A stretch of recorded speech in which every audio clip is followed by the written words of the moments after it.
As always, you can make corrections. Okay. So let's get back into chapter 10. The very first thing I want to tell you, I always forget to do this. On the homework sheet, I have 10.2. We're not going to do 10.2. We're going to do 10.3, to be honest. They shifted the curriculum a lot. I always forget to change that. And we're only going to do these problems from 10.3. 11 through 15. 75 through 82. So nice little tiny homework. 10.2, you're going to talk about it obviously in the next semester. And it introduces something that's kind of brand new. So 10.3 is a little more logical choice to go with, and that's what the department decided to do. I just always forget to change it. I'll have a handout tomorrow that's actually got this up at the top again, just to remind you. Any questions from what we did last time before I get back into things here? Last time we were doing roots. Yes. Roots. We're going to do a little review of it here real quick. Yes, ma'am. Are you going to go over... I guess I'll wait. Okay. Are we going to do page 212 by any chance? Yes. Okay, then I'll wait. Okay. That's all when I was like, So the very first thing we talked about was the fact that some numbers have two square roots. So, and what I mean by that is solving this equation, x squared equals blank, right? So what would I square to get 25, for example? I love it. Negative 5 and 5. Yes. So everything has 3 cube roots, for example. Those get really weird. They involve non-real numbers. So we're not going to worry about getting all 3 answers there. We're just going to focus on the simple, straightforward, real answer to those. What about 49? We did that one the other day. 7 and negative 7. What about negative 16? What do you square to get negative 16? nothing. No real number. 4 squared is? No, but like, negative 16, no. Second? Negative 16, no square. Yeah, there's no real roots for negative 16. You guys understand that? Yeah. When you multiply a real number by itself, the answer will always be positive. Right? Because negative 5 times negative 5 is positive 20. 5 times 5 is positive 20. Oh shit. You like it, maybe. What about 0? 0. So there's only one root of 0. Poor little 0, dude. There's positive 0 and negative 0, and that's just kind of silly to say. Alright, and then I like this. Can you find square roots of negative numbers? No. Not using real numbers. No. Next semester you'll actually be able to do it. Yay, for future us. Huh? Real numbers? Say again? Real numbers? Non-real numbers. No. Yeah. Okay. That's enough of that. So that's the idea of what squared gives me something. So what's not the same thing, and we got into this yesterday, is the square root symbol only means the positive root. So when I say what's the square root of 81? 9. 9, not plus or minus 9. If I wanted negative 9, I'd have to say what's the negative root of 81? That would be negative 9. So when you see the square root symbol, it's specifically picking which one it wants. There's 2 of them. So square root of 49 wants the positive 7, whereas, I like this one. What's the square root of 169? What do you think? I think 13. Wow, cool. Kick ass. So it wants the negative root, so it'll be negative 13. I like it. How are we doing so far? Okay. What about this one? Imaginary number? No. Ooh, look at you. I like it. So yeah, the official word is imaginary. It's unfortunate that name stuck. And if you take me, I'll go into what the history of it is. When we first invented negative numbers, and we all lived the reality of negative numbers. I know I did for a while on my checking account. You have a negative checking account. We're gonna take money away. I don't have money to take away. But when they first came up with the idea of negatives, a lot of mathematicians were like, "Well, that's crap. That's bullshit. They don't exist. What are you talking about? Negative numbers. They don't exist." And then eventually, we're like, "Oh yeah, maybe they do exist." So same thing with these things that, like Nathan said, they're called imaginary numbers because when they were invented, the same reaction. What? Those can't exist. And unfortunately, it kind of stuck. Everyone went, "Oh, they do exist," but we're still going to call them imaginary. I'm like, what the hell? Because students, when you hear the word imaginary, you're like, I knew you were making this shit up. But it's just an unfortunate name that stuck. So before no This is negative. not real. Okay. Before no negative, only positive. I can't take the square root of a negative number, and get a real answer. So then does that apply to number 6? Yeah, what's up with number 6? I like number 6. Can these negatives cancel each other out? Yeah. 11. Hell no. No. They cannot. Because what... so, a really, really good question right now. Negative number times a negative number equal a negative number, which is a positive. So the inside can't come out negative, I agree with you, but the really good question here is where does roots show up in the order of operations, right? On the order of operations. Kind of with me. What are roots related to? Why is the square root of 9 3? Because 3 And to 3. the second power. Yeah, so they're the same level as exponents. Oh. So what do you do first? Multiply by -1 or exponents, which is the root? You do the root first. And can you do the square root of -121? No. So I don't care there's a negative in front. It's negative, doesn't exist, so screw you. Or at least not real. So if you say can't do, I'm okay with that, but the real official answer right now is it's not real. Really? Yeah. Not real. I like it. Then let that make sense. That you can't multiply a real number by itself and have it come out negative. That's impossible. So what do you guys think about, well, this one we're going to talk, well, let's see, all right. Let's talk about this right now. The answer is not what you think. The answer to that is not X. It can't be. Oh. And that, at least, is not the whole story. So, you know. All right. Let's take an example. Let X be, if X is 3, 9.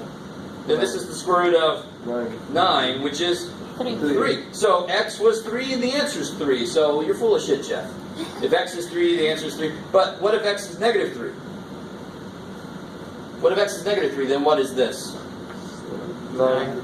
Square root of -3 squared, which is the square root of 9, Which is 3. which is 3. Is that equal to what X was? No. Okay, I really want this to make sense. The answer to a square root has to come out how? Has to be what? It can't be what? It can't be negative. I love it. Has to be positive. How are we doing so far?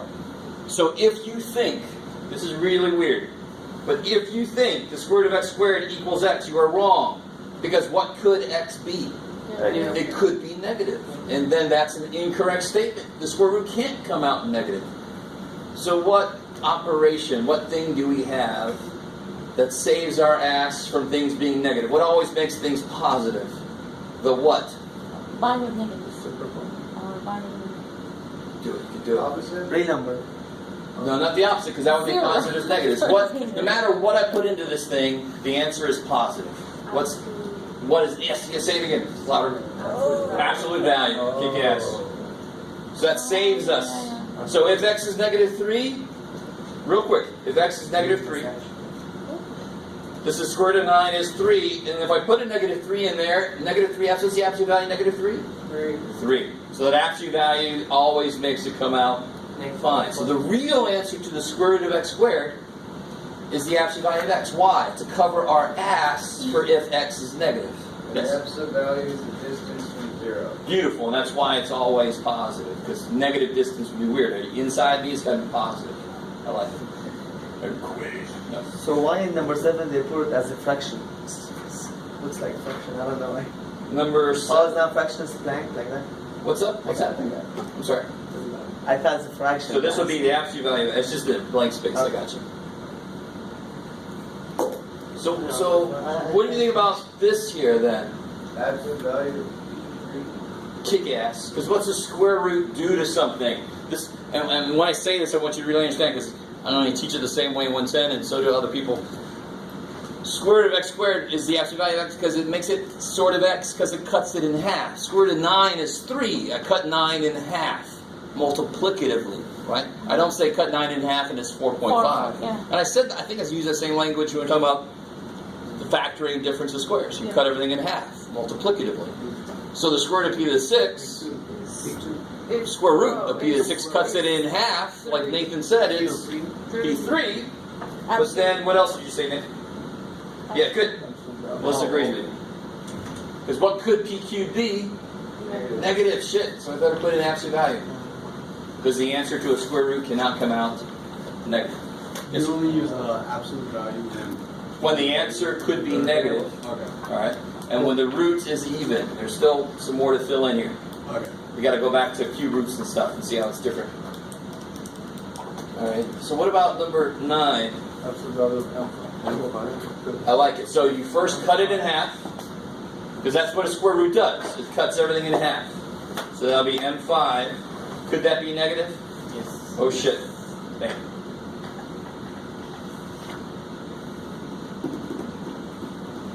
Alright. And then finally we got this awesome looking thing, but don't freak out. It's exactly like this. Square root of blank squared is absolute value of blank. So what's the square root of x plus 2 squared? Absolute value of x. Absolute value of x plus 2.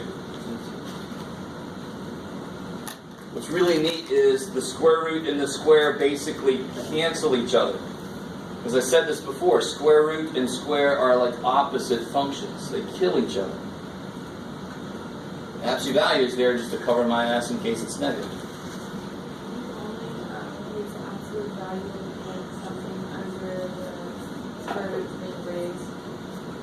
So here's a couple examples. You ready?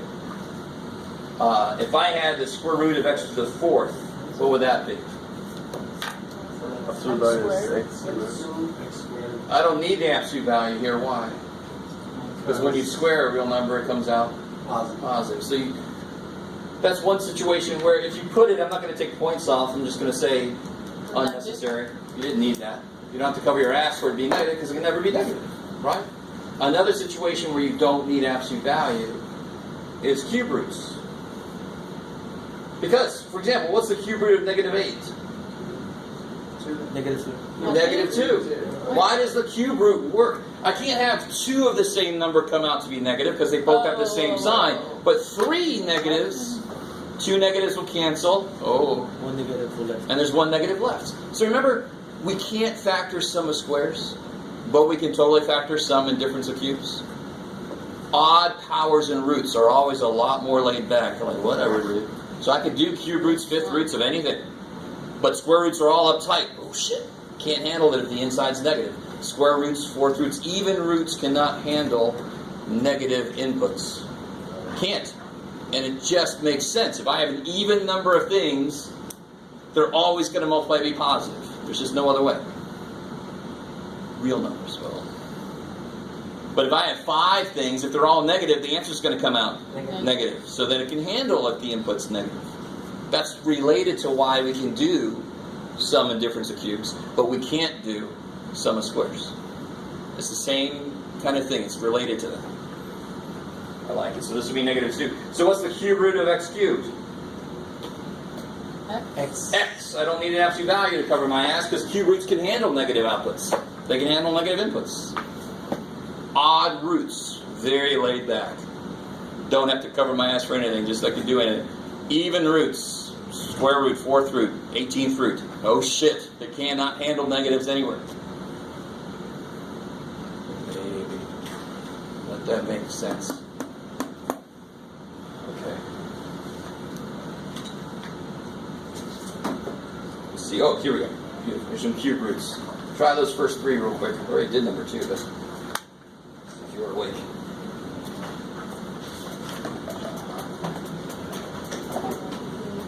Page 213.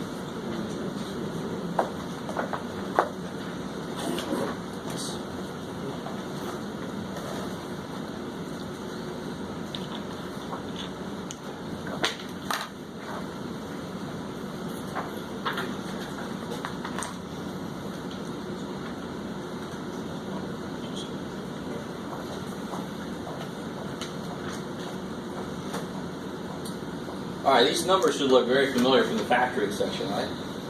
27, 64. I use those numbers all the time when I was giving you cubes to factor. Cube root of 27 is 3. Cube root of negative 8 we just did. Negative Cube root of 64? 4. So what's the cube root of negative 64? Negative 4. Negative 4. Man. I have this question, 64 over 125. Sure, okay. I I don't know why they took that out. It's a good question. So we'll do 3b. Cube root of 64 over what? 125 125. 4 over 5. Yeah, cube root of 64 is 4. over 5. Cube root of 125 is 5. So fractions are no big deal. You just attack the top and the bottom. And that's really what we always do. The cube root of 64 over 1 is 4 over 1, which is 4. So what about cube root of m cubed? M. Don't have to cover your ass because it's an odd root. In fact, if you put an absolute value in, I'd have to take points off because you would be wrong. Cube root of negative 8 is negative 2. So if you put absolute values, you don't allow that answer to happen. That's wrong. What about this guy? Yeah. Break b6 up into how many parts? 3, because it's a cube root. So b squared. So look at this shortcut. 3 goes into 6 twice. 3 goes into 6 twice. So if I had the 5th root of a to the 40th power, what would that be? A to the 8th. That's crazy. 5 goes into 40 8 times. If you break up A40 into 5 pieces, it'll be A8, A8. Why not let that be nice? That'd be nice. See some semi-concerned looks. So look at number 5 and number 6. They're the same exact problem. They're exactly the same problem. 4x, 4x. In parentheses is X. I like it. Don't leave the 4 out of this situation here. Parentheses 4x6 becomes parentheses 4x squared. Because you cut 6 4x's down into 2 4x's because you cut them into 3 parts. Yes. For that, you wouldn't do the square root of 2x? I mean, a 4x? You'd be like 2x squared. So, let me think. There's no square root in this, right? That's number 1. It's just a cube root. And the cube root of anything to the 6th power is going to be that thing to the 2nd power. That's blanket. So if I had the cube root of x squared minus 7x plus 6 to the 6th power, what would that be? All that. All that Power. 2. to the 2nd power. See, that's the little Yoda part of math. It doesn't care how big or whatever's inside. The idea doesn't give a shit. If it's a cube root of something to the 6th, it's that thing to the 2nd. Period. That's the process. It wants to break those 6 parts into 3, so I get 2 in the end. Yeah. Like, would you want us to go further than that, or is that like? No, that's fine. Don't foil that thing out. It's crazy. Well, it's not crazy, but don't. Kind of depends on the problem, but for us, we're not going to have to go any further, because that'll be it. That'll be the end. What about a mixture here? What about number 7? 3, right? 3x. Yeah, cube root of 27. 3. Cube root of x cubed. X. Kick ass. Yeah. I think that's what, I just missed the 3 on number 6, but that's what I was going for. Oh, okay. Yeah. I'm with you on that. So you were wondering, well, it's because of this. What's the cube root of 5 cubed? 5. 5. But it's the same question as the cube root of 125. But see, here this is a little easier because I could just do this. Bam, I'm done. This one I got to think, what does it take 3 of to make 120? It takes 3 5s. So when it's written in factored form, it's easier. And what are variables always written in factored form? They'll always be in exponential form. So they won't work the same as numbers because numbers are not written in factored form. So it's sort of related to what you're asking. All right, let me stop there for a second. How are we doing there? So you're doing really, really good. You're like, put me out of here. I know this shit. All right, sorry. What's that for you? Can you see the top of the page, please? Top? is there any answer for cube squared for like 5 squared? So Wait. 5 power to 2. It's, 5 squared, yes, and it's cube root. cube root. Yes. All right, so what's interesting is every problem we've done so far has been set up to have a nice answer, right? So if I ask you something like, what's the cube root of 7? Is there a cube root of 7? Yes. No. Yes. It's But is it something really pretty? No. No, it ain't pretty, right? It's like the square root of 2 is 1.414 blah blah blah blah forever and ever and ever and ever and ever and ever and ever, right? So it doesn't take much to make a square root undoable by hand. You guys kind of, all right. But you can do square roots in your calculator. In fact, part of the homework is to do some like square root of 41, do it in your calculator, right? And then you just approximate the answer. The answer is not going to be pretty, but can you tell me what it's going to be in between? What will the answer of square root of 41 be in between? 21? No, the answer is going to be between 6 and 7. 6 and 7, because 41 is in between 36 and 49. Yes. You guys see that? Square root of 36 would have been 6. Gotcha. Square root of 49 would have been 7. So the answer to this must be between 6 and 7. It's somewhere in the middle there. Will you accept that answer? No. Only if I said approximate this. If I said use your calculator to do this, I don't think I could take that. That's not good. Yes? Are we supposed to know how to do it by hand? That's my point. The best you could do with that problem is to say it's somewhere between 6 and 7. That's the best you could do by hand. There's really no trick to it for There is, but you have to get to Math 280 to just get a better approximation. You can't get an exact answer ever by hand. You can't. because you'd have to literally guess it, right? You can make your guesses better and better and better. There are some math tricks to make your guesses better, but you can never get the exact answer by hand. What is happening? Is there a submarine coming? All right, how we doing? That's a good question. We fall into that trap sometimes as teachers and students. We do all these problems that have beautiful answers, and then we're kind of, oh yes, I got to be careful what number I pick. I picked the wrong number, and I'm screwed. What's the square root of 80? That. I don't know. It's a little bit less than 9. It's 9.944. Who is it? It's 8.944. There you go. I like it. Cool. A little bit less than 9 because 80 is a little bit less than 81. I love it. So again, the best we can do on those is guess. Decent guesses yet. I like it. Before you do the next one, I have this one. Sure. Root 7 minus 1. Minus Ooh, 1. what? Yeah. Oh, the 7th root. 7th root. Yeah, so I'll talk about how to read these. This is not 7 square root. Mm-hmm. This is the 7th root. A minus 1 inside. Minus 1. Yeah. No, that's it. That's it. Yeah, without. I like it. emphasis. It's fine. Negative 1. Yeah. What does it take 7 of to multiply to be negative 1? It takes 7 negative 1s. Because it's What's negative 1 times negative 1? Negative 1. 1. 1, sorry. Times another negative 1? Negative 1. So the cube root of negative 1 is negative 1 because it takes 3 negative 1s to make it. So the odd root of negative 1 will be Negative. Negative. The even root of negative 1 will be Positive. no real answer. No, yeah. What's the square root of negative 1? Nothing. Not Nothing, real. Yeah. Not real. But the third root of negative 1 is negative 1. Yes. even though 1 times 1, or 1 times, It's got to be a number times itself. That's the key. so square root of 1 is 1, Totally. In fact, the 18 billionth root of 1 is 1. is 1. Because 18 billion ones multiplied to be 1. So any root of 1 is 1. But for negative 1, only the odd roots work. Because even roots cannot handle negatives on the inside, right? Maybe. At least as far as we know. Right now. Okay. So we did something like this the other day. These are now 4th roots. I like it. Yeah, you would, Jeff. 4th roots and 5th roots kick ass. Like number 4 should be easy now.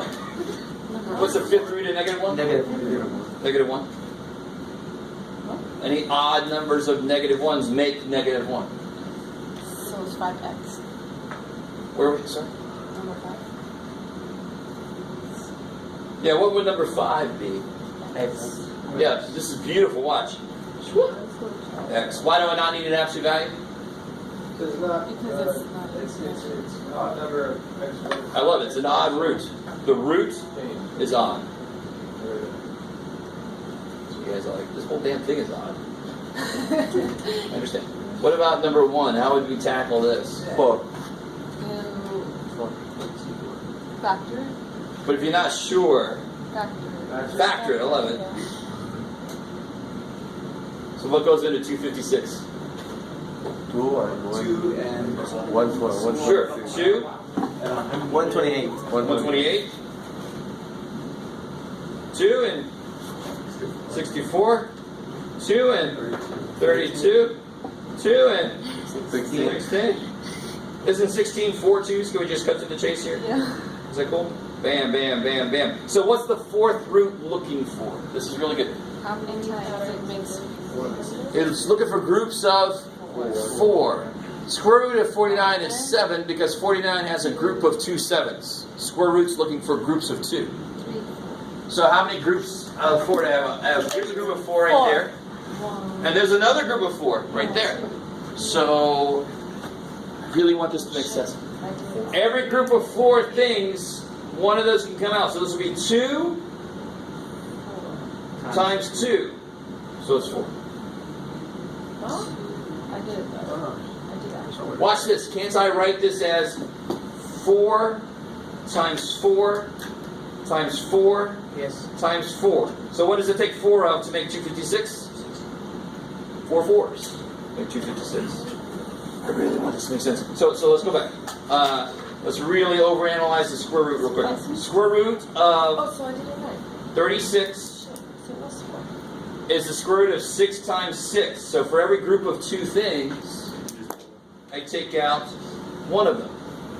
I take it out. Well, the square root of 6 times 6 is 6.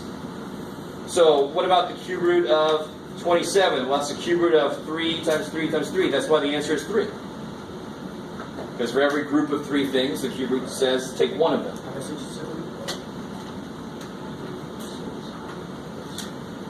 Because the thing to the 4 twos and 4 twos, you only took one of each of those groups of 4, which became 2 times 2. Exactly. So real quick, I know this seems like I'm making a simple problem hard, but I want to explain. If you didn't realize what that was, you started breaking it down. Wouldn't this be like 4 times 9, 2 times 2, 3 times 3? So there's an understood what here? 2. 2. I haven't said that yet, but I think we all know. It's the most used root, so we just don't write the 2. Like if it's no 2, we know it's 2. What do I see a group of 2 of? 2 times 3? I see a group of 2 2s. Oh. So I take a 2, and I see a group of 2 3s. And what's 2 times 3? 6. And we know the square root of 36 is 6. So when you get a bigger number, this is exactly how you can do it. You don't have to do it with 36. Some of you guys are like, why the hell are you doing that shit? I didn't have to do that. Well, that's great. But when the number gets big, this is how you can do it. Let's see, what about... Let's see. Ooh, I like it. Let me see if I can do this real quick in my head. I can't say 441. Is that right, Jeff? Find out.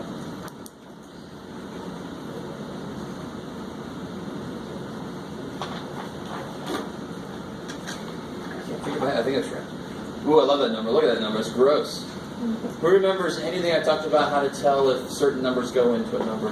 What's 4 plus 4 plus 1? 9. So what goes into it? 9. 9. You remember that? If you add the digits up and it's a multiple of 9, 9 goes into it. Very useful thing to know. So somebody help me out. What's 441 divided by 9?